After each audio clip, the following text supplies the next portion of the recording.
სტუდია ობიექტივის ხელმძღვანელი ირმა ინაშვილი დღეს საზოგადოებას პატიმრების წამების ამსახველი კადრების ირგვლივ ახალ დეტალებს დააცნობს. Შედახსენებს ცნობილი კადრები, რომელიც საქართველოს ციხეებში პატიმართა წამებისა და არაადამიანური მოპყრობის ფაქტებს ასახავს. რამდენიმე კვირის წინ ინაშვილმა ბრუსელიდან გაავრცელა. მასტი ეს კადრები ციხის ყოფილმა თანამშრომელმა ვლადიმერ ბედუკაძემ მიაწოდა. ინაშვილის პრესკონფერენცია 2 საათზეა დაგეგმილი.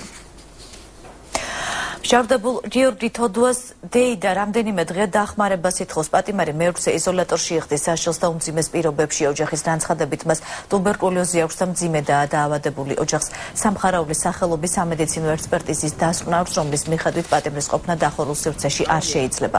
თოდუას დეიდა ინეზა შონია რამდენიმე დღეა ითხოვს მჟავდებულის გადაყვანას კანონით გათვალისწინებულ ღია დაწესებულებაში.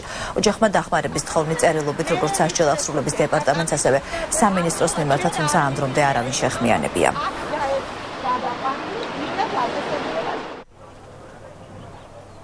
ასეთი მძიმე ავადმყოფი მე ვეცადე აბსოლუტურად ყველაფერი გამეკეთებინა და აქედან გამომდინარე კიდევ სამხარაულის ექსპერტიზა ჩაუტარე.